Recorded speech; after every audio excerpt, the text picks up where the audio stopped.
Modern history is a broad term that can mean different things to different people, and there is no one definition that can accurately define a definitive time period to be labeled as modern history. So for the purposes of this video, I have decided to consider modern history from the 1900s onwards, as this time period has seen some of the most rapid change and growth out of any period in history. And I feel like that this is a time period that all viewers can relate to, as this will be the era that our parents and grandparents would have grown up in. So if you want amazing shows from different historical events over the last 100 years or so, then look no further than History Spark's top 10 recommendations of modern historical TV shows. At number 10, it is The Last Tsar, a Netflix original docuseries which follows the life of Nicholas II, who was the last Tsar of Russia till he was deposed in the Russian Revolution. This is a great recommendation for all fans of historical TV shows, as the Russian Revolution is not explored or displayed on the small screen very frequently, and this show does a fantastic job of displaying the social and political instability in Russia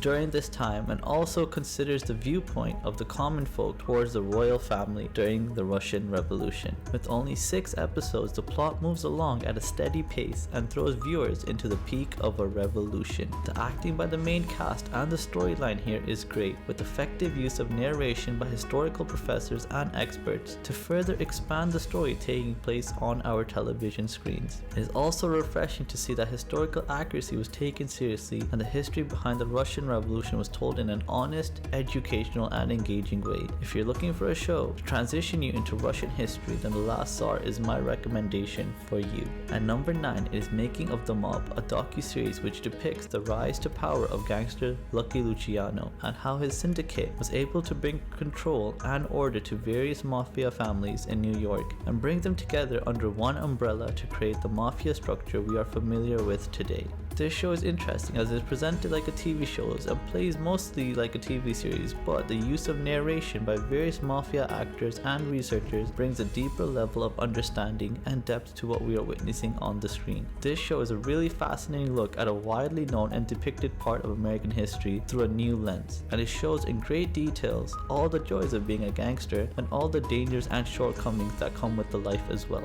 The show has an amazing plot, great pacing and decent enough acting as well. There are some shortcomings in properly explaining the role of other mafia families during this time and perhaps keeping the story tight-knit towards the end of the series, but if you're looking for a show which can really explain to you how the mafia got formed in America, then Making of the Mob is my recommendation for you. At number 8, it is Mr. Selfridge, which tells the story of Harry Gordon Selfridge and the creation and growth of his department store Selfridges in London from 1908 to 1928. This show was much better than I was expecting, and it has largely flown under the radar, with hardly anyone I have ever met having heard of the show forget watching it. But this show does a great job of mixing history, drama, humor and fascinating characters to create a truly engaging and fun show, and it isn't very similar to anything I have ever come across before. Jeremy Piven does a fantastic job of bringing the complex and multi-dimensional character of Harry Selfridge to life, and it really does highlight just how ahead of his time and daring he was, and how his innovations have influenced the way we shop even to this day. So if you're looking for a show that brings the fun and complexities of running a department store in the early 1900s to life, then Mr. Selfridge is my recommendation for you. At number 7, it is Narcos Mexico, which tells the story of Felix Gallardo from being a small town sheriff to eventually becoming the undisputed head of Mexico's drug trade by uniting all of the various feuding drug cartels under his banner. If anyone is familiar with Mexican history, then they will know that convincing the drug cartels to forget their feuds and accept you as their leader is a nearly impossible feat, but through his intellect and ambition, Felix Gallardo managed to achieve this, and the show does a fantastic job of bringing the difficulties he had to face to achieve this goal to life. Narcos Mexico has amazing acting by the entire cast, with all secondary and primary characters bringing their A game to the series. The story is well paced and easy to follow, and the character development of Felix is done in a believable manner as well, as Luna Diego does a splendid job of bringing this complex character to life. There are some minor hiccups where some unimportant supporting characters and events take up more screen time than is necessary, but that doesn't stop Narcos Mexico from being one of the best Netflix original series available to date. And number 6, it is Babylon Berlin, a German television series which is based on the novels by Volker Kuster, which follows a police inspector on a secret mission to dismantle an extortion ring during the later years of the Weimar Republic. With 4 seasons under its belt, Babylon Berlin is a well-established and binge-worthy show which will engage audiences into its dark world from the first episode. This show has a range of great characters, all of whom are dealing with their own personal demons and struggles, and the economic and political culture of 1920s and 1930s Germany is brought to the screen in a fantastic manner. This TV series has a great storyline and does a great job of blending a mix of emotions into the show. So if you're looking for an international TV show that will give you a better understanding of the Weimar Republic, then Babylon Berlin is my recommendation for you. At number 5, it is Boardwalk Empire, a TV show that explores the Prohibition era primarily through the life of Enoch Johnson, who was a strong political force during the time but is also a crime boss as well. This show is amazing and Steve Buscemi does a fantastic job bringing the primary character to life. Martin Scorsese was also heavily involved in the creation of this show and even directed the pilot episode, so the cinematography and set pieces here are absolutely stunning and accurate. Boardwalk Empire is a TV show that features some of Hollywood's biggest directors and actors, so it only makes sense that the show is probably one of the best we have ever seen produced on the small screen.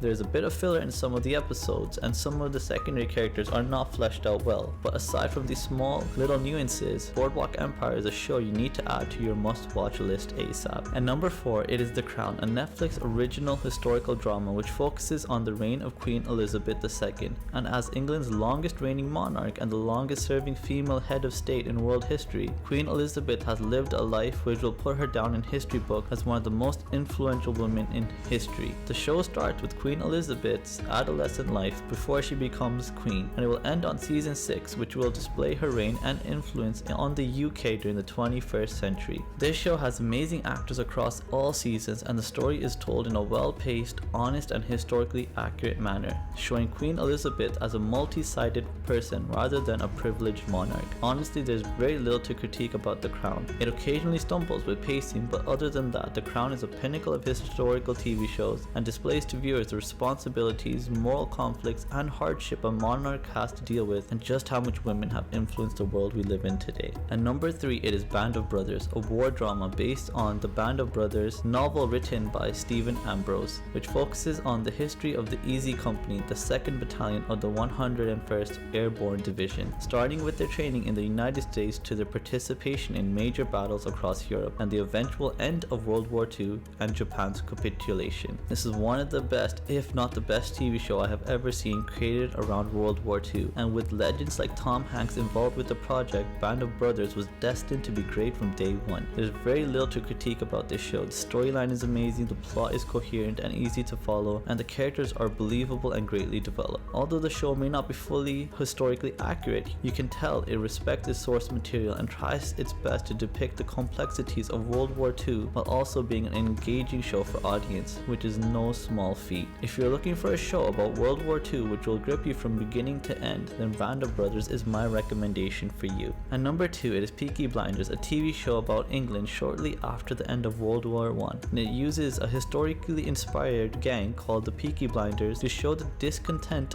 in England during this time and how this gangster family slowly grows in power and influence in Birmingham. This show has amazing actors, especially Cillian Murphy, who plays the role of Tommy Shelby, who is the leader of the Peaky Blinders, and Sam Neill, who plays the Irish inspector sent by Winston Churchill to put an end to the discontent in Birmingham. Both of these actors give amazing performances and really carry the weight of such a large show really well. The storyline here is amazing and really does a good job of exploring the cultural, socio-economic conditions of England during this time. This show does start off a bit slow, but if you give it a few episodes, you will find a show here that is brutal, smart, and filled with engageable great characters who will grip you after they get established a few episodes in. So if you're looking for a show covering a little explored period of England's history, then Peaky Blinders is my recommendation for you. The top spot on this list goes to Narcos, the Netflix original series based on the rise and fall of Pablo Escobar, and this is one of the most fascinating and unique shows I have ever seen. From its first opening scene to its final moment of season 2, Narcos never slowed down for a minute and brought one of the most extraordinary shows I have ever witnessed to the small screen. screen. This is a multi-layered series, accurately and engagingly depicting the devastation drugs has caused in America and the resources America has dedicated to stopping its supply in Colombia, while simultaneously depicting the political climate and socio-economic conditions of Colombia that allow for the drug trade to continue to grow and thrive,